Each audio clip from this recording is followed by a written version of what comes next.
Romanos 7:19. ¿Lo tienen? Amén. En el nombre del Padre, del Hijo y de su Santo Espíritu. Porque no hago el bien que quiero, sino el mal que no quiero, eso hago. Y si hago lo que no quiero, ya no lo hago yo, sino el pecado que mora en mí. Así que queriendo yo hacer el bien, hallo esta ley, que el mal está en mí. Porque según el hombre interior, me deleito en la ley de Dios. Pero veo otra ley en mis miembros, que se revela contra la ley de mi mente y que me lleva cautivo a la ley del pecado que está en mis miembros. Miserable de mí, ¿quién me librará de este cuerpo de muerte?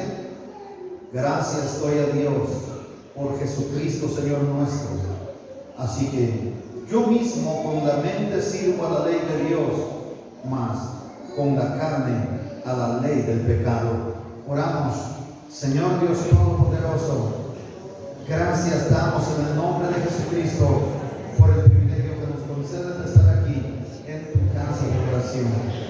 Bendito seas, eterno Dios, por tu palabra que estudiamos. Ruego que abra nuestro entendimiento, nos ilumines con tu Espíritu Santo y podamos nosotros hoy aprender de tu palabra, de escudriñar estos versículos. Y ayúdanos, Señor, a ponerlos por obra, de manera que de aquí salgamos renovados, limpios por el poder de tu palabra y por tu sangre bendita. Gracias, Señor, por tu sacrificio en la cruz. Gracias por tu palabra. Gracias por tu Espíritu Santo. Bendigo hoy en el nombre de tu Hijo amado a cada hermano presente y a los hermanos que la verán enseguida, serán benditos también, y a toda su familia, sea para salvación, en el nombre de Jesús. Amén. El último versículo que estudiamos fue el 18. Y dice, y yo sé que en mí, esto es en mi carne, no mora el bien, porque el querer el bien está en mí, pero no el hacerlo. Pablo aprendió dos cosas en esa lucha. La primera es que en él no había ningún bien. Son malos por naturaleza. La otra situación que él aprendió es que cuando venimos a los pies de Cristo, adquirimos una nueva naturaleza. Sin embargo, en la nueva naturaleza en sí no mora ningún poder que haga algún trato con el pecado de modo que nos deje en paz, sino el cristiano debe seguir luchando con esto. Por eso es que se llama perseverar, por eso también se llama vencedor, el que llega al final, el que lucha hasta el fin, este será. Pero ¿con qué realmente lucha? Porque hay pueblo de Dios luchando con la cultura, hay pueblo de Dios luchando con las religiones extremas en sus países. Por ejemplo, en los países orientales o medio orientales, nosotros nos damos cuenta que hay una gran lucha con el gobierno. En el lejano oriente, por ejemplo, dígase la China, nosotros podemos darnos cuenta que en Asia, por ejemplo, hay lugares donde matan a los cristianos. Entonces, ¿qué es lo que sucede entonces con nosotros que no tenemos ese tipo de lucha? Entonces, ¿por qué se nos llama perseverar? ¿Por qué se nos llama vencedores cuando lleguemos al final de nuestra carrera? Porque estamos luchando con la naturaleza pecaminosa inherente que tenemos. Estamos luchando con esa vieja naturaleza que no es exterminada. ¿Sabe cómo? El Señor venció a Satanás en la cruz, ¿verdad que sí? Pero no lo exterminó. De la misma manera, el Señor nos perdona y nos da una nueva naturaleza. Sin embargo, no es exterminada la vieja naturaleza. Se queda ahí para que luchemos con ella. ¿Comprenden ustedes por qué es importante y por gran espacio estudiando el capítulo 7, ¿verdad?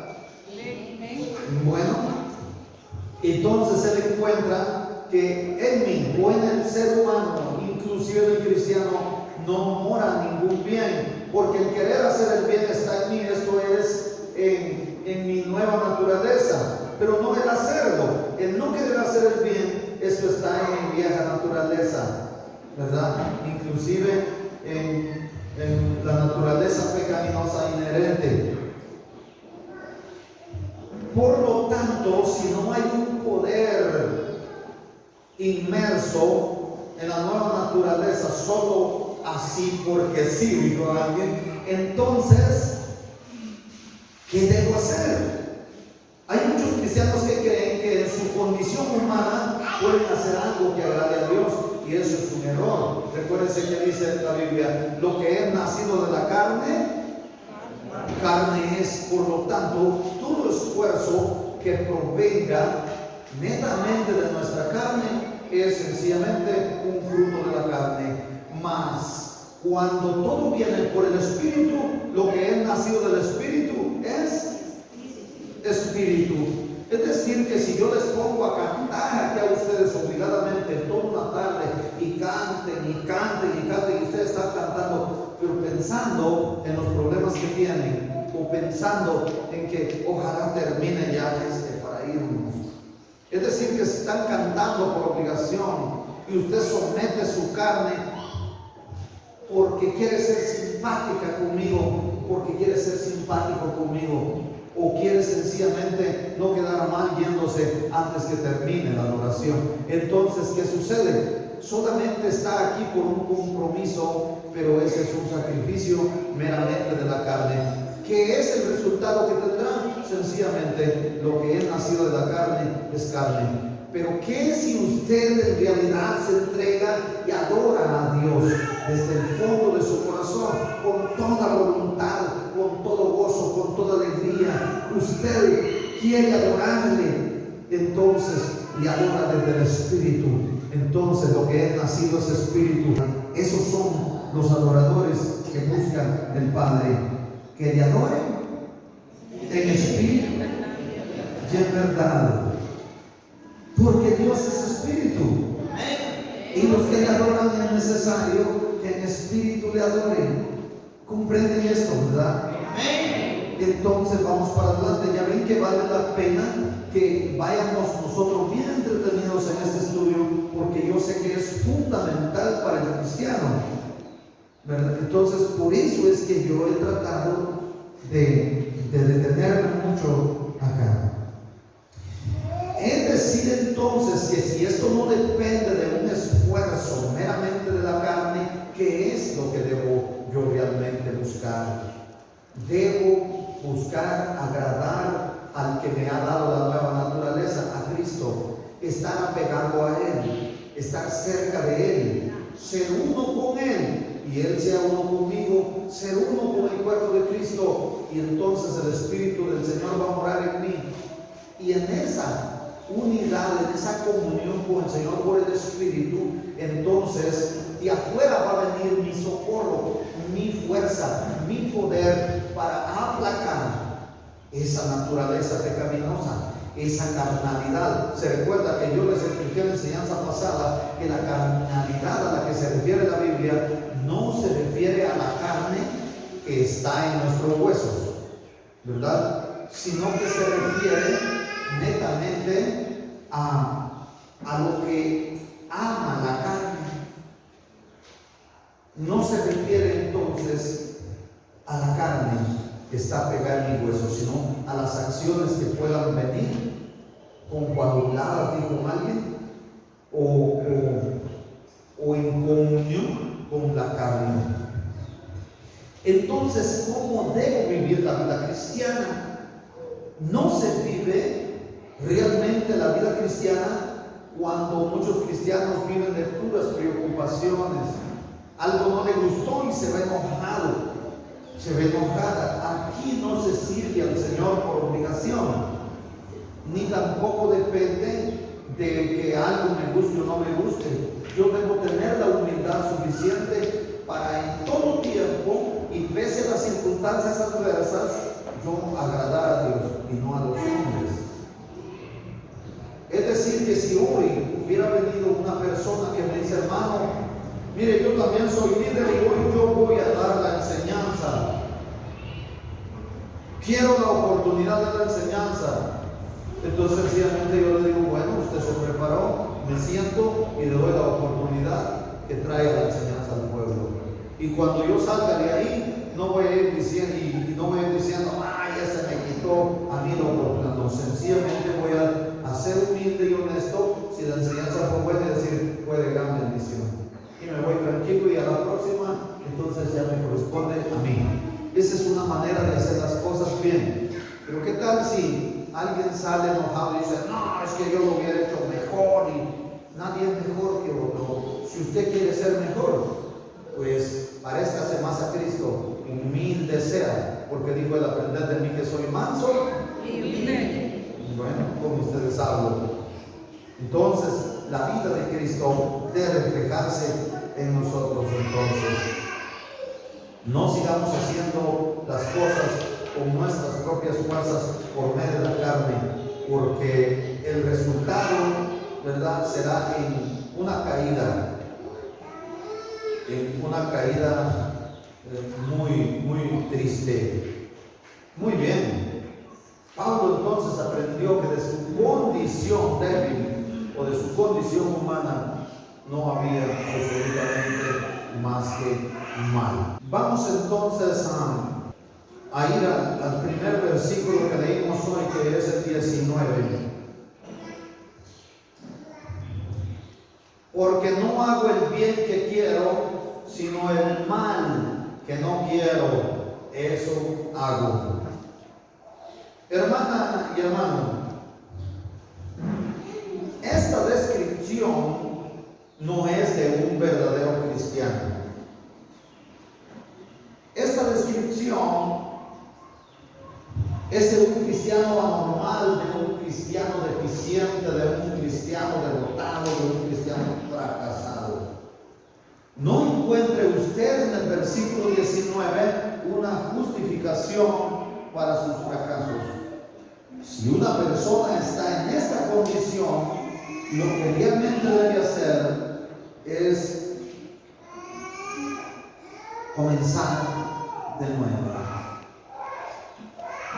No debe usted pensar, mire, si Pablo está diciendo aquí, porque no hago el bien que quiero, sino el mal que no quiero, eso hago. Entonces, si Pablo lo hacía, pues yo también puedo hacer lo malo. No vea una licencia para hacer lo malo aquí. Pablo está describiendo en este pasaje a un hombre que todavía lucha con su propia fuerza para ver si produce fruto agradable a Dios en su vida, pero es realmente una horrenda equivocación. ¿Por qué razón? Porque la persona o el cristiano que está describiendo aquí Pablo es una persona a la que la nueva naturaleza se le ha retirado, o él ha dejado la nueva naturaleza. Así que, en resumen, su vida está en derrota. Algunos estudiosos dicen, al comentar en las Biblias comentadas, como Henry Matus, por ejemplo, dicen que Pablo describe esto porque al parecer no tuvo una experiencia agradable después del encuentro con Cristo en Damasco, cuando estuvo 3 días sin comer, más sin ver, hasta que llega, el Señor manda a Ananías, pero no Ananías, el esposo de Zafira, el que murió cuando engañó a los discípulos, ¿verdad? Es otro Ananías.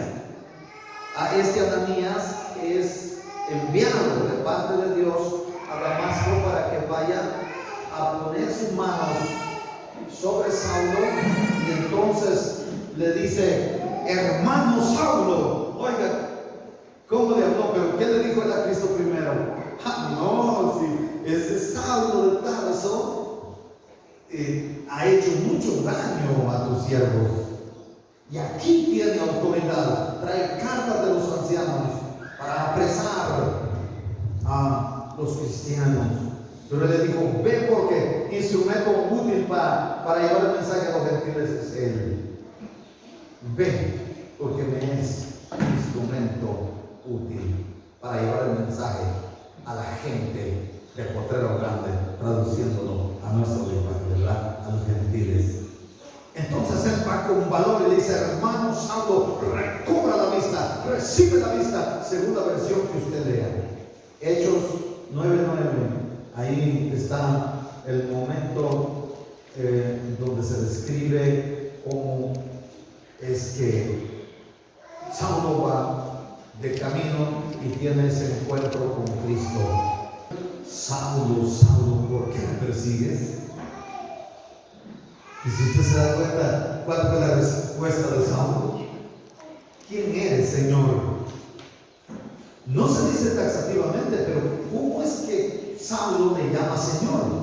No dice que lo haya visto, dice que le habló, que oyó esa voz, pero él vio algo más grande.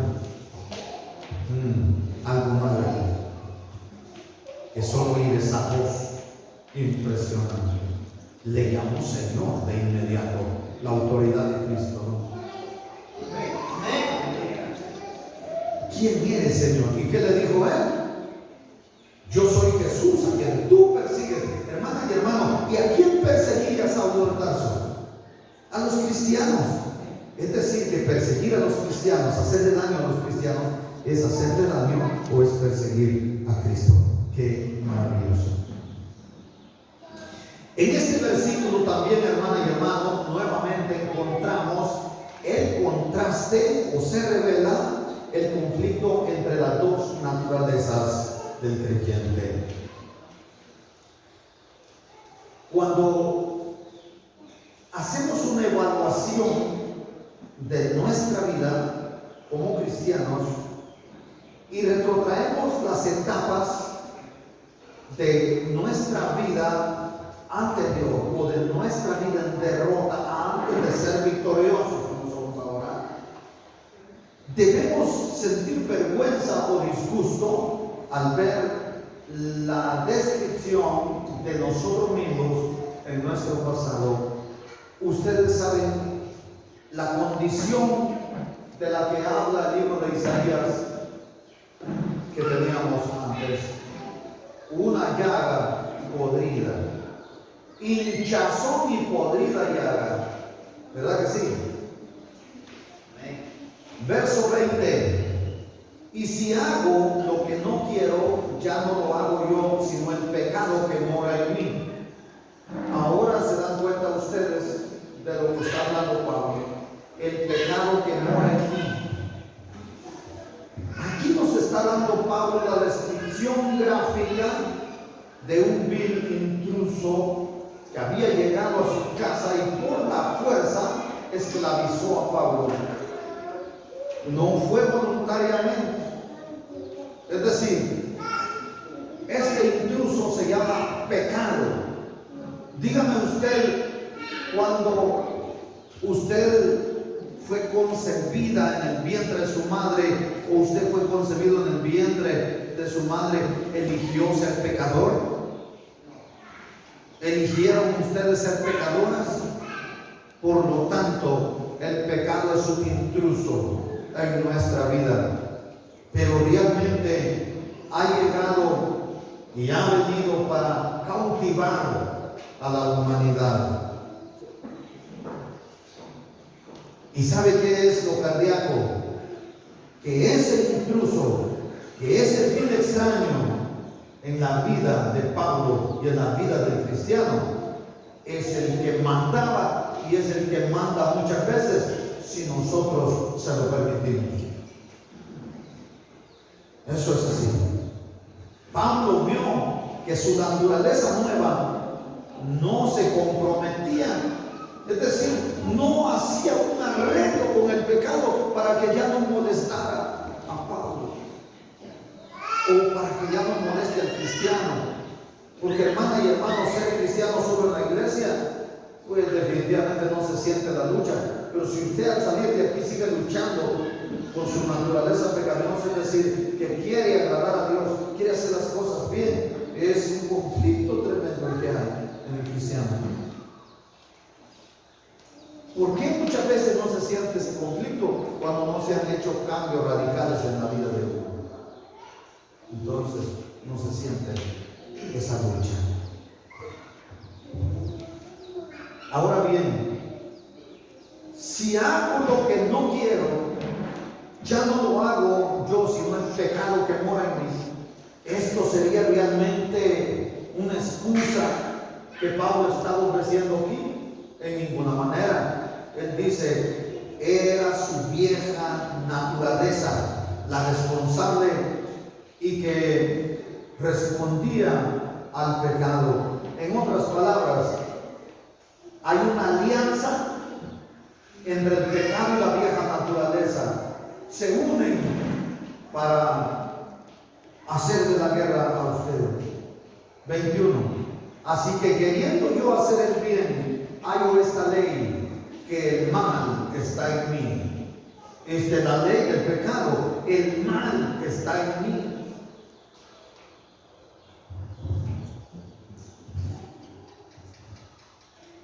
El cristiano debe estar consciente de esto, que hay un mal en nosotros. Si no lo hacemos, vamos a terminar como aquel fariseo que llegó al templo a orar y estaba discriminando al publicano.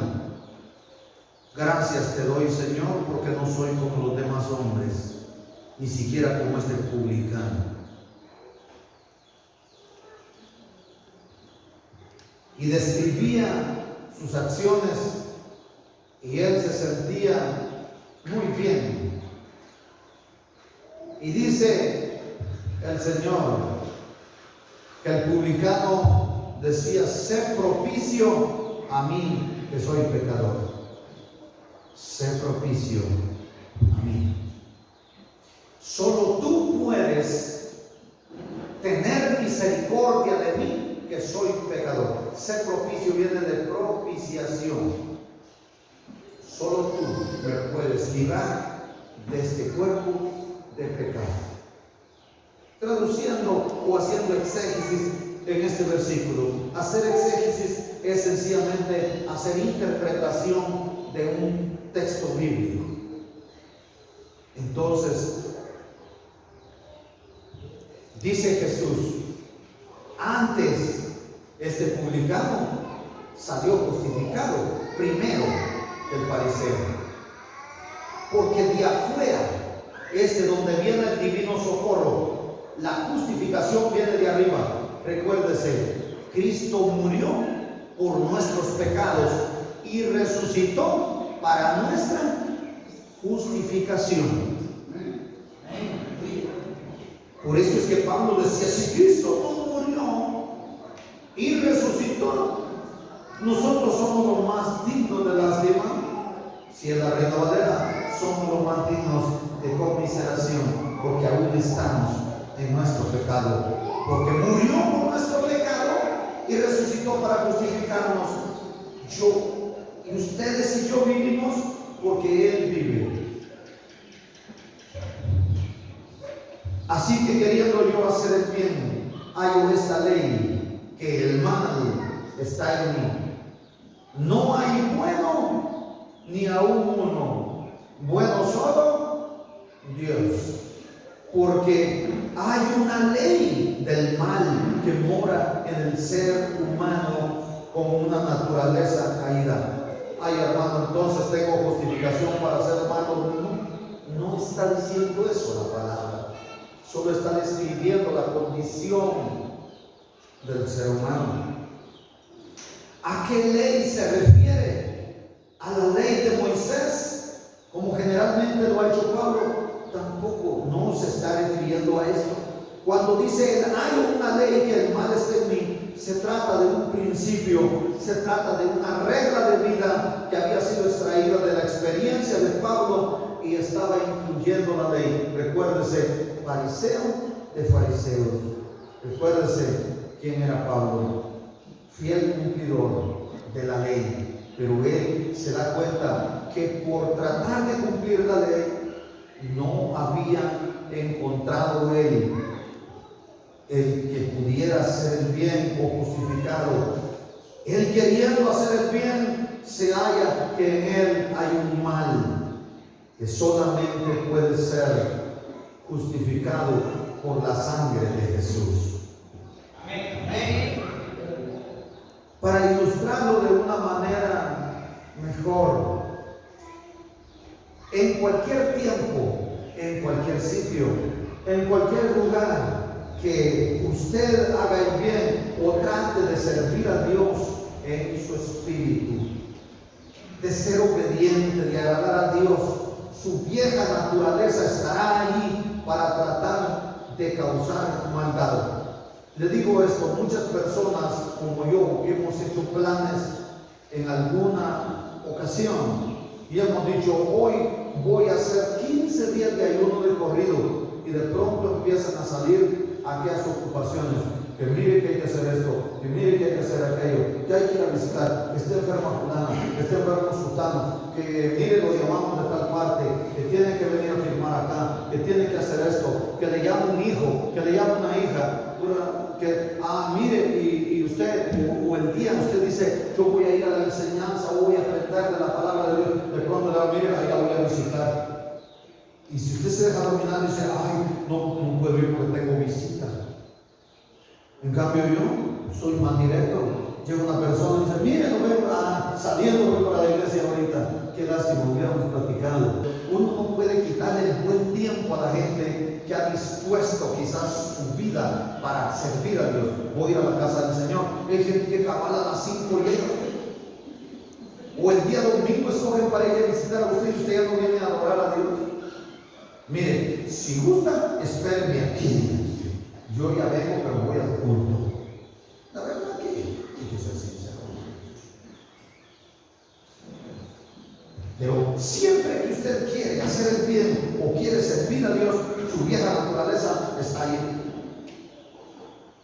Hay domingos que hacen fiesta de cumpleaños y la gente no viene. 3, 4, 5 vienen a la iglesia y el resto no vienen enfiestados. Qué pena, ¿verdad? Pero puede ser esto, o sencillamente lo voy a exponer de otra manera. Usted dispone a orar, usted dispone a servir a Dios en cualquier parte, en su casa o aquí en la casa del Señor. Malos pensamientos le pueden entrar. Si cuando la gente está orando o cuando nosotros estamos orando, más de alguna preocupación le llega a uno. Así es como ustedes. Así es como ustedes. Por lo menos hay gente que es sincera y otros se quedan así. Hombre, tan santos que a ustedes no. Cuando uno está orando, hermana y hermano, hay veces que le llegan malos pensamientos. Se olvidó tal cosa. Y tenía que beberme la pastilla, decía la mujer, y se regresaba y ya no llegaba para el culto. Por irse a beber la pastilla. Algún mal pensamiento puede entrar en su mente. Es algo tremendo, ¿verdad?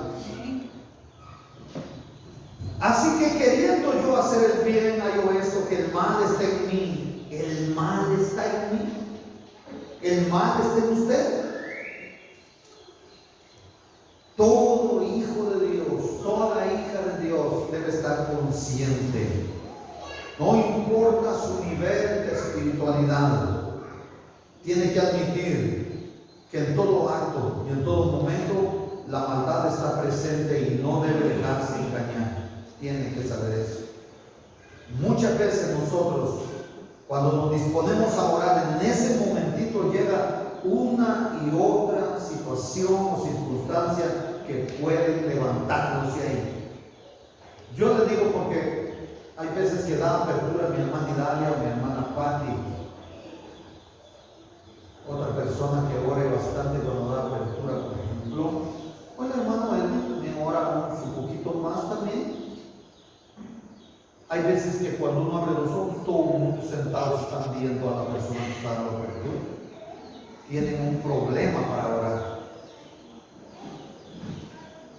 tienen programados 2 minutos o 3 minutos más para orar. Tienen problemas para orar la iglesia. Y cuando uno mira, dan ganas de decirle a la hermana que está aquí, mire, no pare de orar, ponga de pie a la gente y pónganlo, oblígueles a orar. Pero lamentablemente no se puede hacer eso, ¿verdad?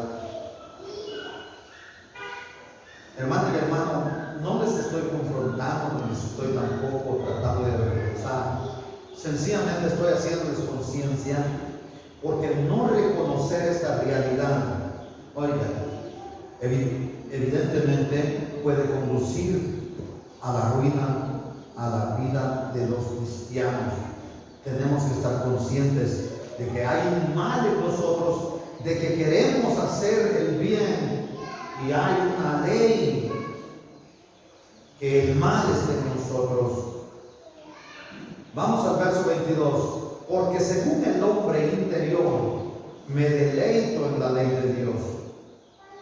Aquí no vamos a detenernos mucho, solo vamos a darnos cuenta que la ley de Dios definitivamente se refiere a la ley de Moisés o al código de Moisés, si usted así le quiere llamar. Pero el hombre interior, aquí lo que está describiendo es que hay un contraste. Si usted se da cuenta, cuando leímos el verso anterior,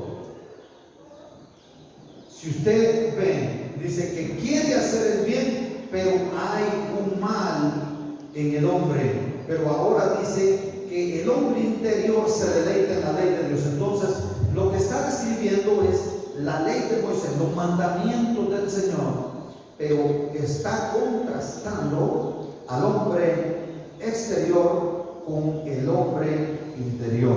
El hombre exterior se refiere a la vieja naturaleza y el hombre interior a la nueva naturaleza. ¿Comprenden esto? Entonces vamos al siguiente verso. Verso 23. Pero veo otra ley en mis miembros que se revela contra la ley de mi mente y que me lleva cautivo a la ley del pecado que está en mis miembros. Oigan, aquí está hablando este versículo 23 de 3 leyes. Y el versículo anterior está hablando de una ley más. Es decir, entre el versículo anterior y el presente versículo en cuestión o en estudio hay 4 leyes de las que debemos hablar. En el versículo 22 habla de la ley de Dios. Aquí está hablando de la ley de los miembros, está hablando de la ley del pecado y de la ley de la mente. 4 leyes que debemos ver. De hecho, sobre estas leyes habla Godet y señala 4 leyes, dice él, y de estas leyes 2 son objetivas, es decir, que operan fuera del cristiano, y 2 subjetivas, que son con las que lucha el cristiano o que están inmersas en la vida del cristiano. Hablemos primero cuáles son esas 2 leyes objetivas o que operan fuera del creyente. 1, la ley de Dios, que la describe el versículo 22. ¿A qué se refiere la ley de Dios? Ya lo dijimos y lo repito, es la ley de Moisés o el código de Moisés o la ley mosaica. La segunda, que es objetiva o opera fuera del cristiano, es la ley del pecado. La ley del pecado se refiere a la naturaleza pecaminosa inherente de la que hablamos al principio. ¿Se recuerdan cuando describimos por qué nosotros no se nos quita la condición de pecadores? Es decir, por 4 o 5 razones. Primero es que somos pecadores por naturaleza. Entonces estamos hablando de una naturaleza pecaminosa inherente. Es decir, esa naturaleza ya la hereda usted. Como dijo David en el Salmo 51, por ejemplo, cuando está confesando: en pecado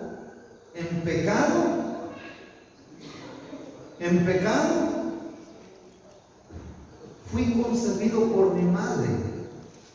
Ustedes no han leído ese Salmo 51, cuando David dice, mientras callé, ¿qué dice? Se secaron mis huesos. Pero él está haciendo una confesión. Y él dice que tiene una naturaleza pecaminosa inherente. A eso se refiere la ley del pecado de este versículo 23, pero esa ley opera externamente. Luego vemos aquí dos leyes subjetivas o que operan en la vida del creyente, y esta es la ley de la mente. La ley de la mente debemos tenerla presente, y es el sentido moral del hombre natural. ¿Qué es la moralidad?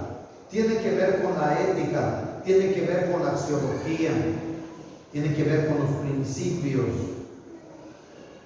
Pero también hay otra ley subjetiva y que opera en la vida del creyente, y esta es la ley de los miembros. ¿A qué se refiere? Esta la encontramos aquí en el versículo 23, y es la manera en que los miembros funcionan y se apegan a nuestra vida material. Esto tiene que ver con la culturación o con la endoculturación. La cultura son elementos que se adquieren de una cultura, pero la endoculturación es el proceso de adhesión a una cultura determinada. Es decir, cuando yo estaba viviendo en la capital, mis hijos crecieron en base a aquella cultura que nos rodeaba, pero cuando no venimos acá, ellos fueron endoculturizados porque aprendieron palabras que allá no decían. Nosotros teníamos bien educados a nuestros hijos, de pronto se juntaron con los chilpayates que andaban allá alrededor y empezaron a hablar palabras como ¿cuál es esa forma de hablar? A dejar esas tonterías. ¿Dan cuenta? Entonces tiene que ver aquí, porque es la manera en que los miembros funcionan y se van apegando a nuestra vida material. Pero también es como quien dice, al que alimente más, al hombre interno, al hombre externo. Pero algo que el cristiano debe tener presente y debemos ir siempre recordándoles que no hay ninguna habilidad dentro del hombre para escapar de la cautividad de la ley del pecado. Eso tiene que tenerlo presente, porque hay mucho cristiano frustrado porque piensa que solo él o solo ella lucha, porque hay personas diciéndole que ya mero le salen alas. Y hay personas adulando a otras personas. Ay, que mire que esta persona la usa así el Señor. Ay, que esta persona es un ángel. Ay, que esta persona ya se ve para el cielo. Ay, que esta persona es esto, que es el otro. Mire, ya mero le ponen vestido blanco y alas a las otras personas y se adulan unos con otros, ¿verdad? Pero el Señor les dijo a los fariseos, y les dijo: ustedes aman las salutaciones, ustedes aman estas cosas, que los afamen, que digan toda clase de bien de ustedes. Ay, las personas se sienten, sí, yo vi que resucité a Lázaro. Yo le dije: Lázaro, a ti te digo, levántate. Ya me dicen así las personas. Hermana y hermano, hay que tener mucho cuidado con eso. No debemos idolatrar a las personas, no debemos idolatrar a nadie. Hay personas que cuando ven algo así en una persona, ya mero le besan los pies. Fíjense que hay videos donde Cashtuna, por ejemplo, ministra con los pies y la gente bien que se deja. Yo no sé si ustedes han visto eso. Y hay gente que usted no puede decir nada de Cashtuna porque, ay, este es un siervo, este es del diablo. Y el Señor ya me mostró a mí que de Cashtuna no diga nada. Hermana y hermano, que dice la Biblia: llegarán días en los cuales vendrán aquellos apóstatas, vendrán aquellos falsos, y aún harán descender fuego del cielo, que engañarán aún a los escogidos. milagros, que no vendrán de Dios, lo que hay que ver, dice Jesús, por sus frutos los conoceréis. Yo puedo ver a una persona que venga y le saque diente de oro a usted y le ponga muelas de oro, pero si yo miro que sus frutos son contrarios a los mandamientos de Dios, no me va a convencer esa persona. Yo tengo que ver los frutos de las personas. Pero si tienen una lengua así, ponzoñosa, puedo verlos que me conviertan en esto y que hagan que salgan manzanas de aquí, que yo voy a seguir lo que la Biblia dice: por sus frutos los vas a conocer. Así como lo oye, le guste o no le guste a usted, eso tiene que saber. ¿Están de acuerdo conmigo? Así que para escapar de la cautividad de la ley del pecado no hay, hermana y hermano, alguna habilidad dentro del hombre. Siempre todo depende de Dios. Los esfuerzos tienen que venir desde afuera, de Cristo. Cuando uno viene a los pies de Cristo, no se libra de la vieja naturaleza, no. Y tampoco en la nueva naturaleza, en el cristiano, hay un poder para librarnos, no. Eso solo puede venir de Cristo. Por eso necesitamos estar cerca de Cristo, necesitamos estar unidos a Él, necesitamos el poder del Espíritu Santo. Solo lo hace el Hijo de Dios. Si usted es honesta, si usted es honesto, va a ser como dice Pablo aquí en el versículo 24: miserable de mí, ¿quién me librará de este cuerpo de muerte? Todos tenemos que estar conscientes de esto. Recuérdense que quien dijo esto, está escrito en el versículo 24, no fue un no creyente, no fue un no cristiano o una persona que no tuviera esperanza de salvación o que no tuviera una nueva naturaleza, sintiendo el cambio, sintiendo la salvación, sintiendo la gracia de Cristo. Esto lo dijo Pablo porque fue su propia experiencia. La palabra miserable expresa una nota de agotamiento, de lucha, porque él había estado luchando y quedó afectado. Pero ¿qué es lo que realmente está haciendo? Está buscando ayuda externa porque él no puede con sus propias fuerzas, y por eso dice: miserable de mí, ¿quién me librará de este cuerpo de muerte? Ahora, ¿por qué dice de este cuerpo de muerte o de este cuerpo de pecado? Si usted está leyendo la Reina Valera, ¿verdad? Amén. ¿Cómo dice su Biblia? ¿Cuerpo de pecado o cuerpo de muerte? Cuerpo de muerte. Este cuerpo de muerte. Oiga, pues entonces vamos a explicar esto. Miren, el cuerpo de muerte, él aquí no solo lo dijo por decirlo. Recuérdense que él estaba escribiendo a los romanos, y esta descripción se refiere a la costumbre romana de encadenar el muerto al asesino. Pero no crea usted que ellos, alguien mataba a una persona, lo atrapaban, y no crea que en el ratito se lo acuchillaban. Esperaban que el muerto se pudriera en estado de putrefacción, y se lo encadenaban y tenían que andar tenían que llevar consigo el cuerpo en estado de putrefacto o podrido como una pena. Y esa es la descripción que hace Pablo aquí, porque él había visto eso que sucedía. Él conocía bien esta pena que le imponían a un asesino en Roma. Entonces por eso dice: miserable de mí, ¿quién me librará de este cuerpo de muerte? Él se refería a que le encadenaban un muerto podrido. Oiga, qué pestilencia. Esa es la condición que ve Pablo en un hombre que no puede ser librado, oiga, del cuerpo de pecado, que no puede ser librado de la ley del pecado.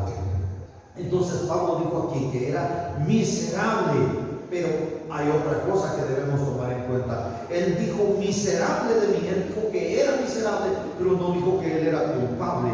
Eso es lo que uno tiene que ver, porque muchos dicen: ay, miren cómo estaría Pablo, cuál sería el momento que estaba viviendo de debilidad. No, Pablo en ningún momento dijo que él era culpable. Él dijo miserable de mí. O sea, no estaba buscando una remisión de pecados. No, él no era que se sintiera pecador, caído, fracasado.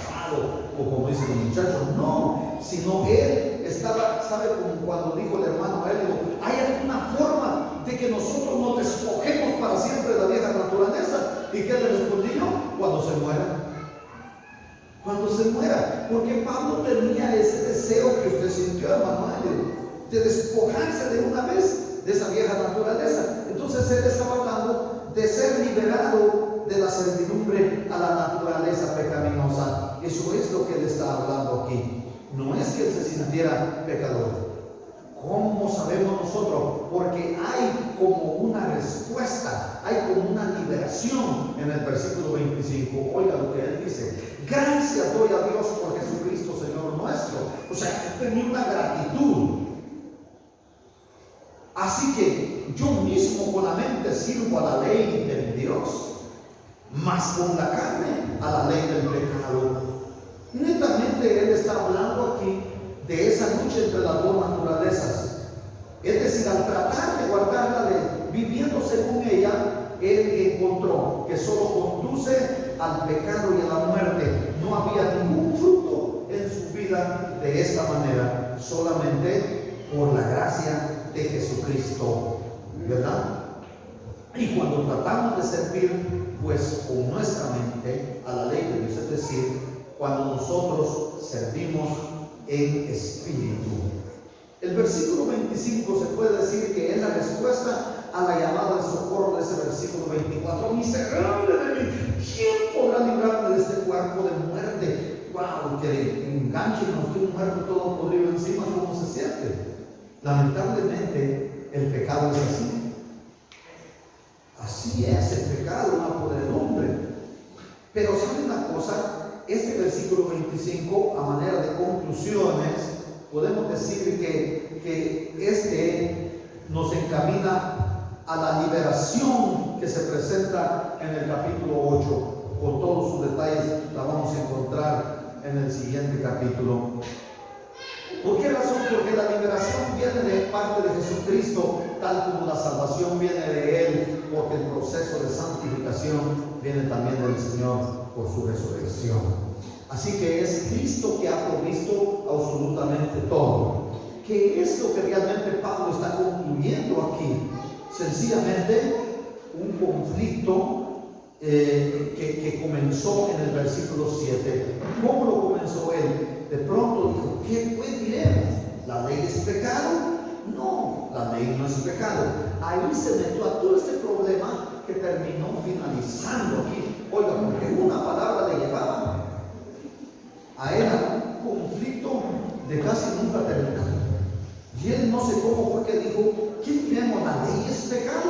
En ninguna manera. Pero yo no conocía el pecado sino por la ley, porque tampoco hubiera conocido la codicia si la ley no dijera no codiciarás. Entonces, ¿cuál es el conflicto que está concluyendo aquí? Esto de no codiciarás, que comenzó en el versículo 7. Y así es como encontramos estos dos grandes principios, ¿verdad? Que hay dos naturalezas en el creyente. En su vieja naturaleza, en su débil condición humana, solo puede servir al pecado y le conduce definitivamente a la muerte, porque la paga del pecado es muerte. Pero en su nueva naturaleza entendía Pablo que era someterse a la ley de Dios. En conclusión, hay dos naturalezas en usted, en usted, en usted y en mí, pero solo una es la que va a predominar. Solo una. Por eso es que o somos creyentes o no lo somos. Somos cristianos o no lo somos. Por eso es que yo a veces les digo: el día jueves en la noche y el día domingo en la mañana, yo veo a los cristianos que aman la palabra de Dios. Allí miro yo quién realmente es cristiano, porque tiene intención de hacer cambios en su vida y viene a aprender. Por dura que sea la enseñanza y profunda y larga, viene usted con ese anhelo, porque sabe que va a estar mínimo una hora oyendo solo de la palabra de Dios y siendo invitado a hacer cambios, así como lo estamos haciendo hoy. Le invitamos a confiar en Cristo como su Salvador. Y si usted siente que esta palabra le ha confrontado, pues se le invita a iniciar una vida de victoria, no con sus propias fuerzas, sino por el poder del Espíritu Santo. Por eso dije que no es una fuerza netamente carnal o natural, sino una fuerza externa que viene de arriba. ¿Comprendieron? Amén. He llegado al final de la enseñanza del día de hoy y por ende en el capítulo 7 del libro de Romanos. ¿Hay alguna pregunta?